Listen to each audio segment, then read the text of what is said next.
My son was buried on a Friday morning. By sunset, his wife was clinking glasses with friends. I remember the sound first, the hollow scrape of the coffin being lowered, the rain tapping on umbrellas like fingers on tin. Charleston in early March smells of wet oak and salt. I counted 43 chairs beneath the tent. Only 42 were filled. The empty one in the front row was hers. They said grief does strange things to people, but silence does worse. She texted at 9:17 a.m., "I can't face it. Please understand." I reread those words until they blurred. I told myself she must be sick, or sedated, or simply too broken to stand beside the grave. I tried to believe that, right up until 6 o'clock that evening. My neighbor, Carol, stopped by with a casserole and pity in her eyes. She held up her phone. "Robert," she whispered, "you need to see this." On the screen, Lydia, my daughter-in-law. Rooftop bar, neon lights glowing behind her, champagne raised high. The caption read, "New beginnings deserve a toast." The timestamp, 5:58 p.m., barely 6 hours after we lowered my boy into the ground. I stared at the picture until the world went soundless. The woman who'd promised to love my son in sickness and in health had skipped his funeral to celebrate something else entirely. I printed the photo right then, the ink still damp, and slid it into my journal. I wrote beneath it, March 3rd, 2025, the day I buried the wrong person. Before we continue, please subscribe to the channel and tell us where you're listening from. That night, I couldn't bring myself to eat. The house was too quiet, except for the tick of the old mantel clock. Every tick sounded like a question I couldn't answer. I poured a glass of water, set it beside his folded flag, and whispered, "You deserved better, son." When I finally tried to sleep, I saw Lydia's smile behind my eyelids. Wide, rehearsed, careless. Around midnight, I opened the drawer where I keep my receipts and letters. I slipped her photo inside, right between my wife's last hospital bill and the deed to this house. Because if grief was going to hollow me out, I needed proof to fill the space it left. The next morning, I brewed coffee and wrote one sentence in my ledger.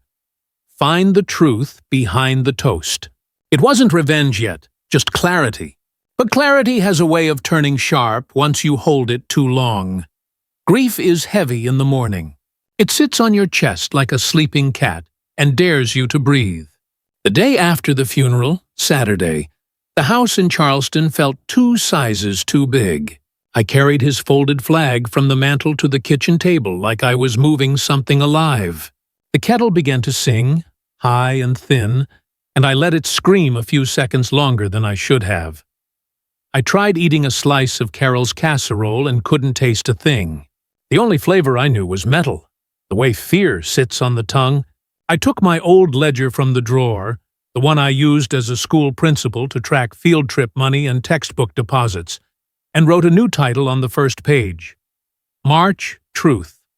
Under it, I copied the caption from Lydia's post, word for word. New beginnings deserve a toast. I underlined new twice. I didn't know what it meant yet, only that it didn't mean grief. By noon, I realized bills don't pause when your son dies. The kitchen light pooled on a small stack of envelopes. The water bill, $63.19, the property tax insert with its cheerful yellow stripe, and a sympathy letter from the district with a check for $1,800. I held the check awkwardly, like it might break. When I flipped it over, I saw a line I hadn't noticed in years on my bank paperwork. The joint account my son had opened when he first married. Back then it was convenience. Now it looked like a door someone else could walk through. I told myself I was only going to deposit the district's check. That's what honest men do on Saturdays. They keep the books straight. But the ATM outside the bank was a mirror, and I didn't like the man staring back. I slipped the check in, printed the receipt, and that's when the numbers told a story my heart didn't want to read. There, at the bottom of the slip in mean little digits, pending transfer, $12,000, Mar 5. 2 days after the funeral. The machine didn't explain from where or to whom, only that money was moving like blood leaving a wound. I stood there a long time, holding the paper while the ATM beeped at me to take my card. A couple in their 20s brushed by, arms around each other. I watched their backs and wondered if love always looks like that going in, and this going out. I folded the receipt in half, then in half again, until it was small enough to hide in the watch pocket of my jeans. Back home, the clock over the mantel resumed its slow execution. Tick, tock. I opened the ledger and taped the ATM receipt next to the printed photo of Lydia on that roof. $12,000, I wrote beneath it. 2 days. Then another line. Why? I didn't want to invent answers. The mind, when it hurts, will make villains out of shadows. I needed sunlight. Sunday brought church bells and nothing else. I tried to nap, and instead wandered room to room, opening drawers like a tired thief. In the hallway closet, I pulled down a shoebox labeled House Deed Insurance. The box smelled like cedar and the past. I spread the contents on the table. My wife's final hospital statement. $3,112 after insurance. Our mortgage satisfaction letter from 2007, a tiny brass key to a lock I couldn't place, and an envelope addressed to my son, postmarked August last year. The return address, a national insurance company. I didn't open it. It wasn't mine to open. I just stared at the company name and felt a chill that didn't come from the room. I set the envelope aside and held the brass key up to the kitchen light. It wasn't for the house, not the garage either. It was too neat, too office-like. I put it on the ledger, tracing its outline in pen. Key, unknown, I wrote. Keep safe. Monday morning, I dressed like I was going to work. Tie, jacket, old leather shoes buffed out of habit. The bank smelled of lemon cleaner and that familiar blend of worry and relief. "Morning, Mr. Miles," said the teller with the neat handwriting. "What can I do for you?" I slid the receipt across the counter. "I'd like to understand this $12,000 transfer," I said. My voice sounded calmer than my blood felt. She typed. The printer warmed. "It shows as an online transfer initiated on Sunday," she said. "Posted today, between joint sub-accounts ending in 4412 and 2270. She looked at the screen, then back at me. "Both names are still on file for the joint access, sir." She didn't say your daughter-in-law, but she didn't have to. "Could you print me the last 30 days? I asked. "Of course." The pages came out in a warm stack that smelled faintly of ink and heat. I saw groceries, the water bill autopay, my deposit from the district, and then that $12,000, slick as an eel, sliding from one place to another, like it belonged to whoever could type a password on a Sunday evening. When I stepped out into the sunlight, Charleston had shrugged off March's dampness and felt almost kind. I folded the statements into my jacket and walked the long way home past the school where I'd worked 36 years. Kids were throwing a football on the field. The ball sailed over a boy's head and into the fence with a bright, hollow clang. It sounded like a gavel in miniature. Back at the kitchen table, I laid the pages flat, smoothed them with my palm, and circled the transfer in red. Next to it, I wrote the time the teller had circled for me, 6:42 p.m., same night as the rooftop photo. A thought I didn't want pressed at the back of my skull. New beginnings might have meant a new account with my son's name still tied to it. That night, the house taught me the language of small noises. The refrigerator coughed. Pipes hummed. Somewhere, a neighbor's wind chime answered the hallway's tired draft. I placed the $1-800 check stub under the magnet on the fridge. Do not forget to log deposit. Then opened the ledger one more time. I added 3 simple lines. This house is my retirement. Every receipt is my pension. Proof is the only thing that doesn't lie. I closed the book and set the brass key on top. I didn't have a plan yet. Just a question, a receipt, a picture, a key, and a number printed in black ink that would not stop ringing in my head. I told myself I'd visit an old friend in the morning, someone who understood the difference between suspicion and evidence. Then I turned out the light and lay in the dark, listening for answers that never come on their own. I wasn't hunting revenge. Not then. I was hunting daylight.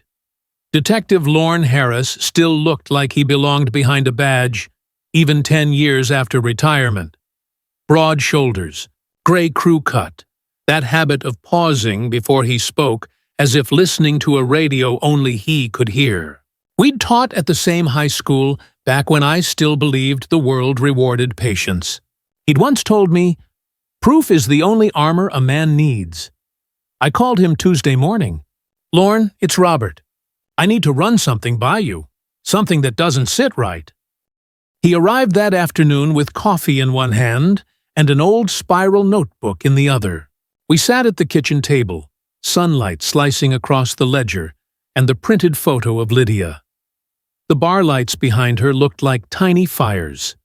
"She didn't show up at the funeral," I said. "Said she couldn't face it." But 6 hours later she posted this, and 2 days after that, $12,000 gone from a joint account. He flipped through the bank pages, slow and silent. "You think she took it?" "I don't think," I said. "I know." "Then you start with records, not rage." He pulled a pen from his shirt pocket. "Who handles your son's life insurance?" I told him the name on the unopened envelope I'd found in the shoebox. His eyebrow lifted. "That's National. Big company. If she filed early, there's a trail." He took the envelope between his fingers, careful not to break the seal. "You can request a copy as next of kin. Policyholder's parent. They'll hate it. But it's your right." I nodded, the way a man nods when he realizes a door isn't locked after all.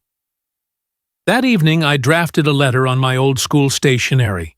Formal but steady. I asked for confirmation of the policy's beneficiary and disbursement date. I mailed it certified and logged the receipt number in the ledger. Then, for the first time since the funeral, I slept more than 2 hours. By Friday, a small piece of luck arrived disguised as routine. The mail carrier dropped a thin envelope stamped with the insurer's logo. Inside, policy, Sir 48829. Beneficiary, Lydia Miles. Payout, $480,000. Claim date, April 2nd. Cleared April 9th. The date caught me like a hook. April 9th, just weeks after the funeral. My son's death had barely cooled, and she'd already cashed his life into her account. I placed the paper beside the ATM receipt and drew a thin black line connecting them. Underneath I wrote, "Motive confirmed." Lorne came by again that weekend. We sat on the porch while spring rain tapped the railing. $500,000, he murmured. Enough to forget a conscience. He suggested I contact a probate attorney. "Your executor by blood. If she's misusing joint assets, you can freeze them until the estate settles." "I don't want her money," I said. He smiled faintly. "Then make sure she doesn't want yours." Monday, I met attorney Maggie Trent, a brisk woman in her 40s, with a voice that could slice marble. Her office smelled of coffee and printer toner. I handed her the ledger. She read every page like scripture. "Mr. Miles," she said, tapping the insurance statement, "this isn't just moral. It's procedural. If those withdrawals happened before the estate closed, that's conversion, maybe even fraud. I can file for a temporary freeze." She quoted her fee. $4,000 retainer. I withdrew it from my own savings that afternoon and got a receipt. In the ledger I wrote $4,000 invested in truth. Before leaving, I asked her one question. "Will this make a scene?" Her answer was calm. Justice usually does. That night, I changed the locks on both the front and garage doors. Lydia still had a spare from before, and I wasn't going to let her waltz in under grief's cover. I labeled each new key with a date. Mar 5, Mar 5. It felt ceremonial, like sealing a vault. When I finally sat down at the kitchen table, The ledger looked like a battlefield. Photos, receipts, arrows, and notes bleeding across pages. The brass key still lay on top, glinting faintly under the lamp.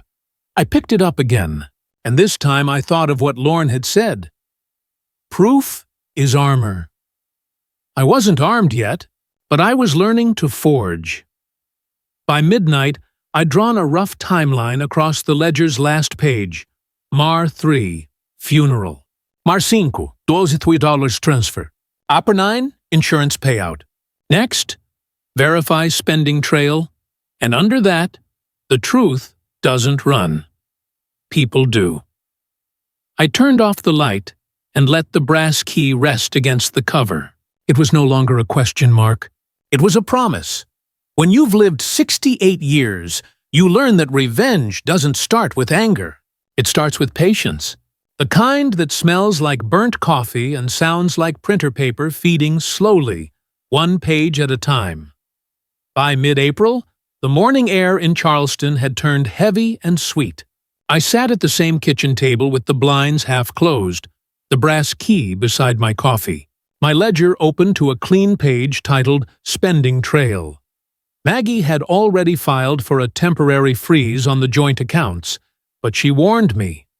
She'll notice soon. If Lydia has debts or skeletons, she'll start moving money fast. So I made my next move quiet. I called the insurance company pretending to confirm receipt of my earlier letter. The rep on the other end was polite but hesitant. Still, a teacher's calm tone opens more doors than shouting ever could. Within minutes, I had the disbursement confirmation. April 9th, check, number 70122, deposited electronically. That told me one thing. Lydia didn't even drive to the bank. She deposited it through her phone. Comfortably. Confidently. The next morning, I visited the bank in person again. This time asking about the sub-account ending in 2270. The one where the $12,000 vanished. I can't disclose balance details, sir, the teller said carefully, but I can confirm the linked spending activity on record. She printed me a summary that looked like a confession written in numbers. April 11th, retail, LVMH. Paris, online, 2,340.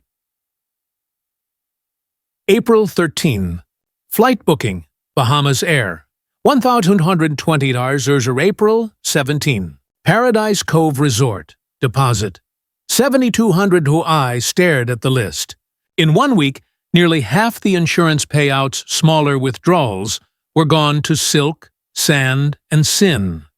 I didn't say a word, just thanked the teller and walked out. The slip crinkled in my pocket like a fuse. When I got home, I flattened it under my ledger's brass weight and began writing dates down. I wasn't going to confront her. Not yet. I wanted the full mosaic. That night, I used the brass key again. Literally, this time. I finally remembered where it belonged. My son had kept a small lockbox in the garage, behind the shelves of paint cans and garden tools. The key fit perfectly. Inside, a few photographs, a faded Navy certificate, and a folder labeled Policy Plus Will Draft. The draft was incomplete, unsigned, but dated January, 2 months before his death. Inside was a note in his handwriting. Ask Dad to help finalize with Maggie. He had planned to change his beneficiary, but hadn't lived long enough to. My throat tightened until I could barely breathe. The insurance, the house, everything. It was supposed to come back home. By Friday, I made a copy of the document and tucked the original back in the lockbox. Then I photographed everything, receipts, letters, even the Instagram post, and uploaded them to a private cloud folder. If anything happened to me, the trail wouldn't die. On Sunday evening, my phone buzzed. A message from an unknown number. We need to talk about the house. Lydia. I didn't reply immediately. I waited until morning and then answered, anytime. My door's open. She arrived unannounced around 10. Her perfume hit the room first, sharp and artificial. She stood in my doorway with sunglasses on, voice sugar-slicked. "Robert, I'm sorry for how things went. I know you've been through a lot, but we both have rights here. The house was in both our names during probate." I gestured toward the table. "Sit," she hesitated, then did. Her manicure glinted against the coffee mug she didn't drink from. "You took $12,000 after the funeral," I said, "and $500,000 from the policy." She blinked, quick and practiced. "That money's mine, Robert. He wanted me to have it." I reached under the table and slid a printed copy of the lockbox note toward her. "Ask Dad to help finalize with Maggie." Her pupils shrank. "Funny," I said softly. "He was planning to change everything before he died." "You just beat him to it," her voice rose. "You can't prove any of this." I leaned back, slow. "Not yet," she stood abruptly, knocking her chair into the wall. "You're bitter and delusional. You'll hear from my lawyer." The front door slammed so hard the wind chime cracked. I sat there listening to the echo fade through the hallway. Then I turned to the ledger and wrote one clean line, May 2nd, confrontation logged. Her fear visible. Lorne came by later that evening. I played him the conversation from my phone. I'd recorded the whole thing. He smiled the way old cops do when the trap just started to close. "You've got enough for probable fraud. Give Maggie 2 weeks. She'll make it stick." I poured us both coffee. The brass key lay between us on the table, the symbol of a promise almost fulfilled. "Proof," Lorne said, tapping the ledger, "is armor. But patience, that's the blade." He was right. And for the first time since my son's funeral, I was ready to use both. By the first week of May, Charleston's humidity had returned, thick enough to make paper curl. The ledger on my kitchen table had started to bend at the corners, the ink bleeding faintly where coffee rings pressed against the pages. Each stain felt like another fingerprint in the story I was building. Maggie called early Monday morning. "Robert, the freeze order went through. The court approved it Friday. She can't touch any joint assets until the hearing." I thanked her, but I could hear the warning beneath her voice. "It's a temporary hold," she said. "Once she realizes you're behind it, expect noise." Noise arrived sooner than expected. That afternoon, Lydia showed up again, this time pounding the front door like it owed her money. I opened it halfway, just enough for her anger to spill through. Her face was a shade of red I'd only ever seen in burned sugar. "You froze my accounts," she shouted. "Do you know what you've done?" "I did what the law allows," I said calmly. "You'll get your chance to explain everything." "Under oath," she glared, breathing hard. "You think this makes you righteous? You're humiliating me." "No," I said, steady as chalk on a board. "You did that yourself, on a rooftop, with a glass in your hand." Her eyes darted to the small recorder on the table behind me. She must have recognized it, the same one she'd seen years ago when my son used to document his songwriting. "You're recording this?" she snapped. I didn't answer. I didn't need to. She stormed off, heels cracking against the porch steps like gunfire. I watched her drive away in the same white Lexus my son had bought 2 years ago. Her license plate still read, "Mile Forever." The irony twisted in my stomach. That night, Lorne called. "She's desperate," he said. "People in debt act fast when their cash dries up.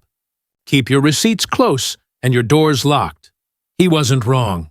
2 days later, my mailbox filled with envelopes. 2 overdraft notices and a letter from a luxury retailer, thanking me for recent loyalty. My name was listed on a shared account Lydia had opened for household convenience. The purchases totaled $8,403. Or $32.71, handbags, jewelry, spa vouchers. I stared at the figure until it blurred into static. At the bottom of the statement was a phone number for customer verification. I dialed. "I'm calling about a joint account," I said. "Robert Miles." "Yes, Mr. Miles," the representative answered. "I see your file. Are you authorizing an additional card holder?" "No," I said flatly. I'm revoking one. The rep hesitated. May I ask the name? I gave it. Lydia Miles. There was a pause, then the tapping of a keyboard. Understood. Effective immediately. I hung up, exhaled, and marked it in the ledger. May 6th, account revoked. That night, I noticed a faint shadow in the driveway. I peeked through the curtains. A car parked across the street, headlights off. When I stepped onto the porch, it drove away slow, deliberate. I knew that kind of watching. It wasn't grief. It was paranoia. Maggie called again the next morning. She's filed a counter-motion, she said. Claims you're emotionally unstable. Says you're harassing her. I laughed quietly. Does she have proof? None that holds up. But be ready. She'll try public sympathy before she faces the court. And she did. 2 days later, a post appeared on her social media. A black and white photo of my son, captioned, "Grief makes people cruel. I just wish he'd rest in peace." The comments flooded with hearts and condolences. I sat there watching strangers call me a bitter old man who couldn't let go. Each comment was a drop of acid. But one stood out, from a name I didn't recognize. You looked so happy that night at the Bluefin bar.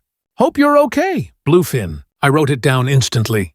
It was a high-end lounge downtown, the same place that printed receipts for business accounts. I dialed Lorne. Find me someone who works there. 2 evenings later, we sat in his truck outside the bar. The windows fogged slightly as the sun went down. A bartender named Jake slipped into the passenger seat, nervous but willing. She came in that night, he said. March 3rd, said her husband's funeral was too depressing. Ordered champagne. She wasn't alone. Who was with her? I asked. He hesitated. Guy named Evan, real estate broker. They were close. I heard her joke. At least life insurance pays faster than grief. I felt the blood drain from my face. Would you be willing to sign a statement? Jake nodded slowly. If it's the truth, yeah. I thanked him and handed him a copy of the photo. He signed and dated it. May 10th, Charleston. When I got home, I placed his statement into the ledger behind a tab labeled Witness. Then I sat back and realized something had shifted. This wasn't just about money anymore. It was about erasing my son's dignity, buying silence with liquor and lies. That night, I called Maggie. Get ready, I said. I want her under oath. The line was quiet for a moment. Then Maggie's voice came through, low and firm. Then we'll schedule the hearing. July 18th, I hung up, turned to the ledger, and wrote the final line of that day. She toasted her freedom. Now she'll drink to the truth. July 18th, the air in Charleston felt like it could melt a flag. By 8:30 that morning, the courthouse steps already shimmered with heat. I wore my old Navy suit, the same one I'd used for my retirement ceremony, and carried the leather ledger under my arm like a second heartbeat. Inside were 4 months of truth. Receipts, statements, photos, and one bartender's handwritten note that smelled faintly of rum. Maggie met me at the base of the marble stairs. Ready? She asked. As I'll ever be, I said. She smiled faintly. Good. Today, she talks. Inside, the probate courtroom was smaller than I imagined. One ceiling fan turning slow above pews that creaked with every breath. Lydia arrived 5 minutes late, wearing black again. The pearls around her neck gleamed under the fluorescent lights. She glanced at me only once, a flicker of disgust, like I was the one who'd sinned. Her lawyer, a young man with too much hair gel and not enough conscience, whispered something that made her smirk. The judge entered, a woman in her 60s named Honor Valerie Keene, known in Charleston for her intolerance toward melodrama. Everyone rose. Everyone sat. The ceiling fan ticked its lazy rhythm above us. Case of Miles versus Miles. Probate dispute over insurance and estate holdings, the clerk announced. Maggie leaned toward me and whispered, Let her talk herself into the hole. Lydia went first. Her attorney stood and delivered his opening like it was theater. My client, Mrs. Miles, has endured unimaginable grief. She was the sole beneficiary of her late husband's insurance, a right clearly designated. Any insinuation of wrongdoing is the product of resentment and confusion. The judge nodded politely. Proceed. Then Lydia began. Her voice was syrup over stone. Robert has always controlled everything. Even after my husband passed, he couldn't let me mourn in peace. He's frozen my accounts, ruined my reputation. I missed the funeral because I was hospitalized for anxiety. He knows that. I watched the performance unfold, every word rehearsed, every tear perfectly timed. But grief doesn't leave mascara intact. Maggie rose slowly when the judge turned to her. Your Honor, we intend to show that Mrs. Miles's grief was selective and profitable. She walked to the clerk's table and placed my ledger on it, like evidence in a museum. Exhibit A, she said, opening to the page dated March 3rd. A photograph of Mrs. Miles posted at 5:58 p.m., hours after her husband's funeral, raising a glass with friends. Caption, New beginnings deserve a toast. A rustle moved through the courtroom pews. Lydia's smile faltered. Exhibit B, Maggie continued, flipping another page. A $12,000 withdrawal from the couple's joint account 2 days later. Exhibit C, a certified insurance disbursement of $480,000 cleared April 9th. Exhibit D, receipts of luxury purchases and a Bahamas resort deposit within 1 week of payment. She handed copies to the judge. Finally, Exhibit E, a sworn statement from a bartender, dated May 10th, confirming Mrs. Miles's presence at the Bluefin Bar on the night of the funeral, accompanied by another man, celebrating her new beginning. Lydia's lawyer shot up. Objection. Hearsay. Maggie didn't flinch. Signed affidavit, corroborated by time-stamped financial records. Not hearsay. Testimony. The judge looked over the documents for a long moment, then fixed her eyes on Lydia. Mrs. Miles, would you like to respond? Lydia's voice cracked. Those receipts, they're taken out of context. That bar tab was a business meeting, and the insurance money was for bills. Medical bills? Credit cards? Maggie interrupted gently. Medical bills? Then you won't mind clarifying which hospital treated you on March 3rd, the day you claim to have been admitted. Silence. Maggie turned another page. Because we subpoenaed the 3 nearest hospitals. None have a record of your admission. Lydia's lawyer shifted uncomfortably. The judge leaned forward. Mrs. Miles, I suggest you answer counsel's question. Lydia's facade cracked. Fine, she snapped. I wasn't in a hospital. I just couldn't go. I didn't want to see him like that. The judge nodded slowly. Understood. Continue, Counselor Trent. Maggie moved in for the final strike. Your Honor, Mr. Miles would like to read a brief statement. I stood. My knees trembled once, but held. Judge Keene, I began. I'm not here for money. I'm here for my son. I buried him at 10 that morning. At 6 that evening, his wife raised a glass to herself. I've spent 4 months chasing the proof that love didn't die with him. Decency did. Everything you see in that book was gathered the same way I used to grade papers. Carefully, fairly, line by line. I opened the ledger to the last page. I've circled one date, April 9th, the day she turned a life into a deposit. I don't ask for punishment. I ask for correction. Let his name mean something honest again. The courtroom was quiet except for the soft whir of the ceiling fan. Lydia's lawyer mumbled a closing about emotional duress and unsubstantiated moral judgment.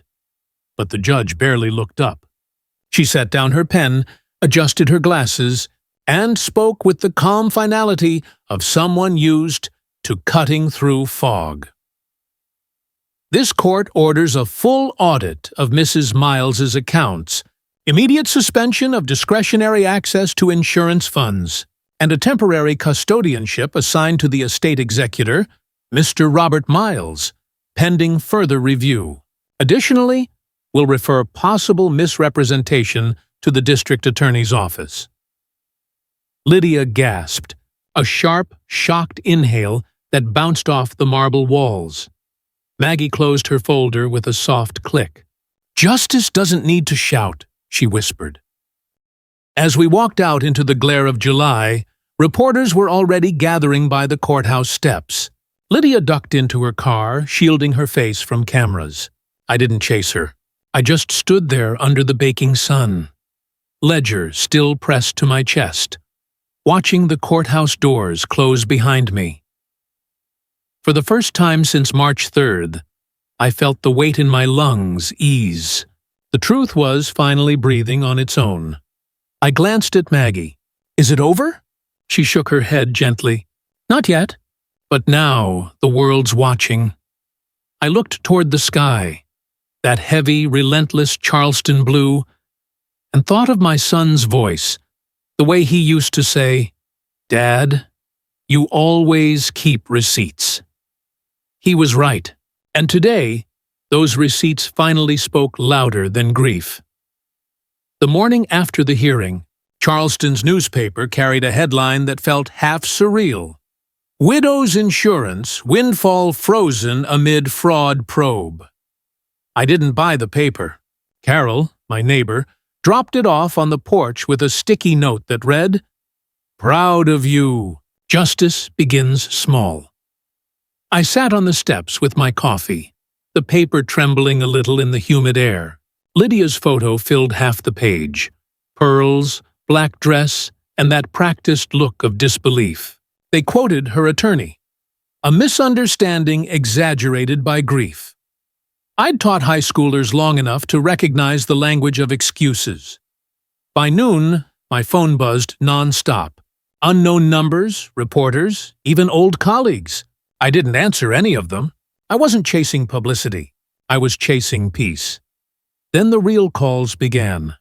The insurance company's compliance department requested a meeting. Maggie joined on speakerphone while I sat at my kitchen table, the ledger open in front of me. "Mr. Miles," the woman on the line said, "we appreciate your cooperation. Our internal audit confirms irregular documentation on Mrs. Miles's claim. Specifically, forged signatures on the medical verification section." "Forged?" Maggie repeated. "Yes, ma'am. The attending physician's license number doesn't exist. We've escalated it to our legal division and filed notice with the DA's office." After the call ended, Maggie exhaled. "You realize what that means, right? It's not just frozen anymore. It's evidence." I looked at the brass key resting beside my coffee mug, then let it open the right door this time. Over the next week, the story spread. Local TV stations replayed clips of the court hearing, my face blurred in the background. Lydia vanished from social media, deleting her accounts. But the internet forgets slowly. Screenshots kept her words alive. 3 days later, a new envelope appeared in my mailbox. No return address. Inside were printed text messages, screenshots from a phone conversation dated February 26th, a week before my son's accident. "He still hasn't switched the policy," Lydia had typed. The reply came from a contact named Evan. "Then you'd better hurry before he does." My hands trembled as I read them. Whoever sent the envelope didn't include a note, but I didn't need one. The screenshots were enough to crush what little doubt remained. I called Lorne. "Meet me," I said. He showed up in 20 minutes, still in his fishing vest. I laid the pages on the hood of his truck.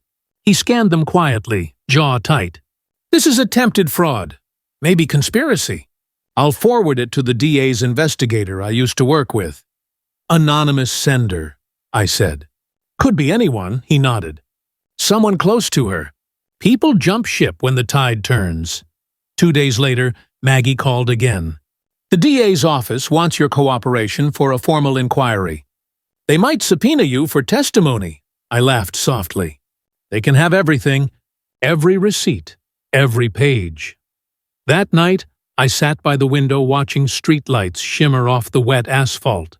Across the street, the same white Lexus sat parked again. But this time, It didn't drive off when I looked. A man stepped out, not Lydia. He wore a dark jacket and dropped a small padded envelope into my mailbox before walking away. Inside was a USB drive and a note that said, "She recorded everything. Use it." I didn't open it right away. Instead, I drove to Lorne's place and let him plug it into his old laptop. Audio files filled the screen, short recordings labeled with dates. The one from March 3rd was only 40 seconds long, but it was enough. Lydia's voice, laughing over clinking glasses. He wanted a church choir. I got champagne instead. A man's voice, Evans, joined in. "To new beginnings," Lorne whistled low. "That's your smoking gun." We turned it over to Maggie the next morning. Within 48 hours, the DA's office opened an investigation. By the end of the month, Lydia's accounts were seized under a fraud injunction. She was charged with filing false insurance documentation and misappropriation of estate funds. Her mugshot appeared online. Hair unkempt. Pearls gone. I didn't celebrate. I just closed my blinds and wrote in the ledger, July 29th, truth confirmed. Silence achieved. That night, I walked to my son's grave. The grass was damp and cool under my shoes. I placed the ledger beside the headstone, tracing his name with my fingertips. "It's done," I said. "She won't toast you again." Somewhere beyond the trees, thunder rolled. Distant, but steady. Like a slow applause from the sky. Before leaving, I added one last note on a torn scrap of paper and tucked it under the flowers. Justice keeps receipts, too. By mid-August, Charleston had turned into a furnace of sunlight and gossip. The courthouse's brick facade shimmered like iron on an anvil, and when Maggie called that morning, I could hear satisfaction hiding behind her professional tone. "It's official," she said. Lydia's pleaded guilty to falsifying documents and misusing estate funds. No trial. 6 months probation, restitution of the full insurance payout, and court fees. I closed my eyes. The words tasted clean, like cold water after months of salt. Restitution means? It means they'll liquidate her assets. You'll recover the funds she took from your son's name, and as executor, you decide where it goes. I hung up and sat at the kitchen table. The ledger opened to the last blank page. For the first time, there was nothing left to circle or underline. The brass key rested in the center like a period at the end of a long sentence. At 10 a.m., I walked into the courthouse one last time. The air conditioning hummed steady. The floors smelled faintly of bleach. Lydia stood with her attorney before the clerk's bench, her once impeccable posture now folded. She didn't look at me until the clerk asked if she wished to speak. Her voice came out small. "I made mistakes. I was scared. And She stopped, searching for something that wouldn't sound like a lie. "I thought I deserved more." The judge nodded once. "You took more, Mrs. Miles, and that's what we correct today." When the gavel struck, it sounded nothing like thunder or vengeance, just wood on wood, sharp and final. The kind of sound that leaves an echo in your chest. Outside, reporters waited again, but I walked past them without a word. Justice didn't need commentary. It needed closure. That afternoon, Maggie handed me a certified check. $480,000 in estate restitution, the exact amount she'd stolen. The ink was still fresh, the smell of carbon copy paper sharp and sterile. "What will you do with it?" she asked. I didn't hesitate. He always wanted to start a scholarship for veterans. "We'll name it after him. The Daniel Miles Memorial Grant." She smiled. "That's fitting. I'll help you set it up." 2 weeks later, the check cleared into a trust account under my name as executor. I wrote the first donation myself. $50,000 to the local university's veteran program. The school sent a thank you letter printed on heavy cream stock. "For those who served and those who remember them." I framed it beside the folded flag on the mantel. Life began to move again in quiet, deliberate ways. The creak of the floorboards no longer sounded accusatory. The air felt lighter. I started fixing things I'd ignored. The loose hinge on the porch door, the gutter that hummed during rain. One morning, Carol caught me out front painting the mailbox. "You look 10 years younger," she said. "Justice is a better diet than grief," I told her. We both laughed. Soft, genuine, unburdened. That evening, I found a letter slipped under the door. Lydia's handwriting, uneven and rushed. "Robert, you got what you wanted. I lost everything. I hope you're satisfied." He would have hated this. I folded it carefully. Without anger. She was wrong. My son would have hated the lies, not the truth. I placed the letter inside the ledger, sealing it as the final entry. Later that night, I sat on the porch, listening to cicadas hum against the humid air. Lorne called just to check in. "How does it feel?" he asked. "Strange," I said. "Like I finished a book and can't decide whether to close it or read it again." "Then put it on the shelf," he said. "That's what proof is for, not to carry, but to remember." After we hung up, I looked at the brass key one last time. I didn't need it anymore, but I couldn't throw it away. Instead, I pressed it into the soil beneath the rose bush near the porch. My wife used to say, "Roses keep secrets better than people." Inside, the clock on the mantel ticked steady. Not accusing, not impatient, just alive. I opened the ledger to the final line and wrote in slow, careful letters. Justice repaid. Legacy restored. Then I closed the book, set it beside the flag, and whispered into the quiet, "You didn't die for money, son. You lived for meaning, and now your name has it back." The summer bled slowly into September, and Charleston finally exhaled. The storms softened, the air turned bearable again, and the house, my house, felt like it had found its heartbeat. I woke early most mornings now, not out of anxiety, but habit. I'd brew coffee, open the window above the sink, and let the sound of cicadas drift through the screen. For months, I'd lived like a man under siege. Now I was learning what silence could mean when it wasn't hiding something. The ledger sat closed on the table. I hadn't opened it since the restitution check cleared. Sometimes I'd rest my hand on it while sipping my coffee, like an old soldier acknowledging a medal. It was worn now, edges softened by sweat and sunlight. But inside, it held the full map of what happened. Not just the fraud, not just the betrayal, but the slow rebuilding that followed. I found myself thinking less about Lydia and more about my son, about the way he used to leave his boots by the back door, the muddy prints on the tile I used to complain about the time he called me from deployment just to ask for my chili recipe because nothing beats Dad's cooking. I'd forgotten that laugh, the one that always started small and ended like thunder. It came back one morning while I was fixing the old pickup truck he left behind. His voice felt alive again through memory, not pain. I started restoring that truck piece by piece.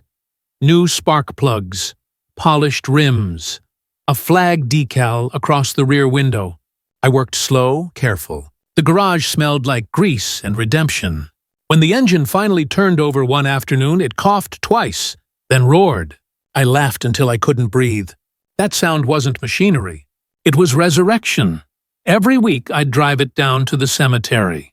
The route became a kind of ritual. River Street to Magnolia Avenue, then a right at the old oak with the split trunk. I'd park near the stone and talk to him like he'd just stepped away for a minute. "You got your scholarship, kid," I'd say. The first 2 veterans start classes next spring. I brought flowers sometimes, but more often I brought small things. A receipt from the scholarship account, a folded thank you note from a student, once even a small toy soldier from his childhood.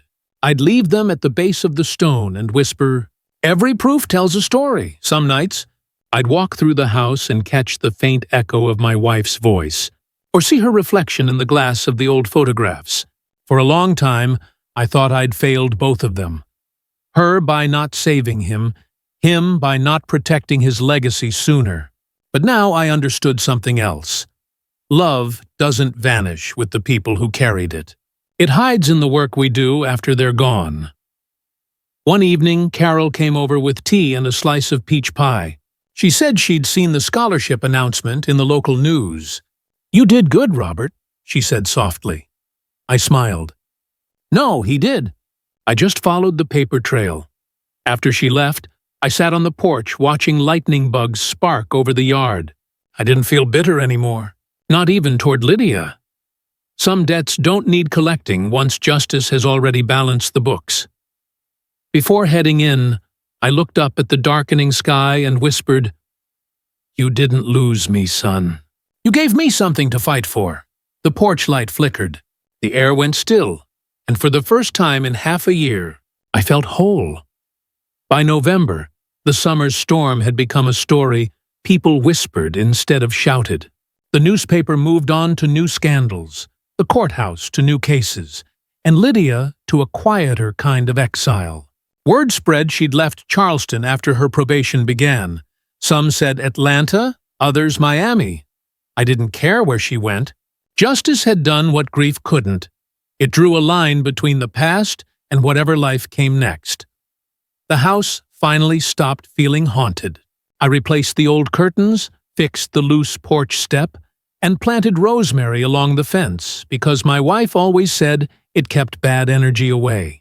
Every small act of repair felt like stitching something back into place, proof that living wasn't over, just rewritten.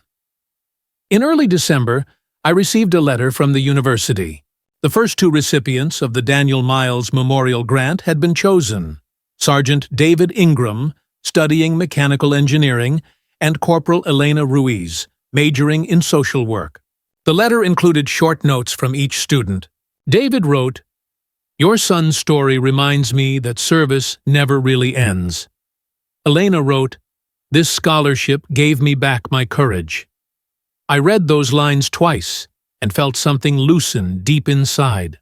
My son's name, once spoken only in mourning, now appeared in gratitude. It was the kind of immortality every parent hopes for. Not the kind carved in stone, but the kind that grows in someone else's tomorrow. That week, I invited Lorne and Maggie over for dinner. I cooked chili, the same recipe Daniel used to call about, and set 3 bowls on the table. We ate mostly in silence until Maggie raised her glass. "To Daniel," she said, "and to the kind of proof that heals." Lorne smiled, eyes glinting. "And to stubborn old teachers who write better ledgers than half the cops I've known." I laughed. It felt good to laugh without bitterness behind it.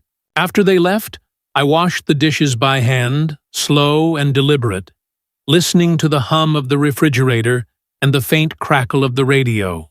It struck me how peaceful a house sounds when it no longer echoes with accusation. One evening, a few weeks later, I found a small padded envelope in the mailbox. Inside was Lydia's wedding ring and a short note. "I'm done pretending. I hope you find peace." No signature. Just the ring. Simple gold, worn thin from years of weight. I turned it over in my palm and realized it didn't make me angry. It didn't make me anything. It was just metal now, history condensed into a circle. I placed it on the mantel beside the folded flag, not as forgiveness, but as punctuation.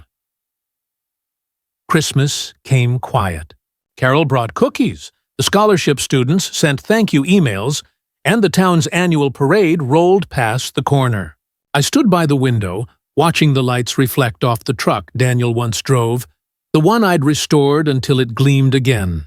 Its engine started on the first turn that morning, like it wanted to remind me that persistence is its own kind of faith. On New Year's Eve, I sat on the porch with a blanket over my knees, the ledger on my lap. I opened to the final page and wrote in careful letters. December 31st. Peace achieved, not granted. I stared at the ink until it dried. Somewhere in the distance, fireworks bloomed. First one, then three, then dozens. The night sky pulsed with light and noise, but here, in my little corner of Charleston, it was quiet.